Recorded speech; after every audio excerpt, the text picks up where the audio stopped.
ঈদের মধ্যে মাংস খেতে খেতে আর একদম ভালো লাগে না, তাই মুখে কোনো রুচি নেই। তাই আজকে সকালে ঘুম থেকে উঠে দেখি কাঁঠাল পেকে গেছে। এখন মুখের স্বাদটা চেঞ্জ করার জন্য তো একটু ভিন্ন রকম খাবার খেতেই হবে। তো আমরা কিন্তু পান্তা দিয়ে কাঁঠাল খেতে অনেক বেশি পছন্দ করি, আর আজকে পান্তাও ছিল অনেকগুলো আর কাঁঠালও পেকে গিয়েছে। তাই ভাবলাম সকালে উঠে এইটা দিয়ে নাস্তাটা সেরে ফেলি, তাই কাঁঠাল আর পান্তা ভাত খাবো। এদিকে আম্মু কাঁঠালগুলো তুলে দিচ্ছে আর আমি ওইদিকে তো রেডি করতেছি পান্তা দিয়ে কাঁঠাল খাবো। তো আজকে শখ করে খেতেই ইচ্ছে করলো, মাঝে মধ্যে খেতে কিন্তু ভালোই লাগে, আর গরমে পান্তা ভাত খেলে কিন্তু শরীরও ভালো থাকে। তো এদিকে আমি রেডি করতেছি পান্তা দিয়ে কাঁঠাল খাবো, আর আমার জামাই তো পান্তা দিয়ে ডিম ভাজা খায়। সকালে নাস্তা শেষ করে চলে আসলাম দুপুরে রান্না করার জন্য। তো দুপুরে ভাবলাম একটু ব্যতিক্রম ধর্মী মুখের স্বাদ আসে এরকম কিছু রান্না করতে হবে। আগে থেকে কচুলতি আনা ছিল, তাই কচুলতিগুলো ভালো করে বেছে নিয়ে কেটে নিচ্ছি। কচুলতি দিয়ে আজকে চিংড়ি মাছ রান্না করব, আর এই কচুলতি দিয়ে চিংড়ি মাছ এখন খেতে কিন্তু ভালো লাগবে, যেহেতু কয়েকদিন থেকে মাংস খেতে খেতে একদম বিরক্ত হয়ে গেছি। তো কচুলতিগুলো কেটে নিলাম। এখন আমি কিন্তু কচুলতি শুটকি মাছ দিয়েও রান্না করি, আর চিংড়ি মাছ দিয়ে খেতে তো আরো বেশি পছন্দ করি। ঈদের পর থেকে বৃষ্টির কোনো দেখা নাই,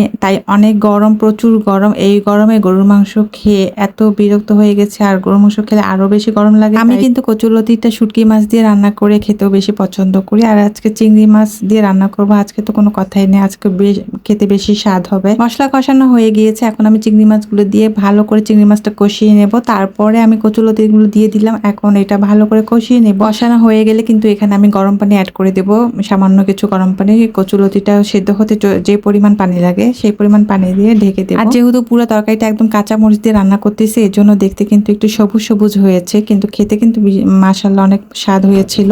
আর গুঁড়ামরিচ দিলে কালারটা একটু চেঞ্জ হয়, লাল লাল হয়। আমি কোনো গুঁড়ামরিচ এখানে অ্যাড করিনি। তারপর তরকারিটা যখন হয়ে এসেছে, এখানে সামান্য লেবু পাতা কুচি করে দিচ্ছি। লেবু পাতাটা দিলে ঘ্রাণটা অনেক সুন্দর আসে, খেতেও কিন্তু অনেক ভালো লাগে। যখন গুঁড়া মাছ কিংবা ছোট মাছ দিয়ে চচ্চড়ি করি, তখনও কিন্তু এই লেবু পাতাটা দিলে সেই মাছের ভাজিটা খেতে কিন্তু মানে আরো বেশি স্বাদ লাগে, ঘ্রাণও অনেক সুন্দর হয়। আমার তরকারিটা রান্না শেষ হয়ে এদিকে সামান্য কিছু চিংড়ি মাছ ভেজে ভাবলাম যে এটা ভর্তা করবো। এই ভর্তাটা খেতে কিন্তু অনেক বেশি মজা। দুপুরে খাওয়া দাওয়া শেষ, এখন হচ্ছে বিকাল বেলায় আয়নের বাবা বাজারে গিয়েছে।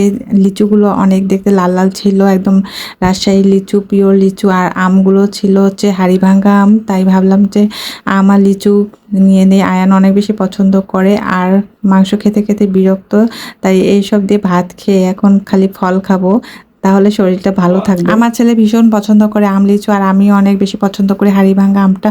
আর এখন খেয়ে দেখতেছি সবগুলো অনেক মজা ছিল।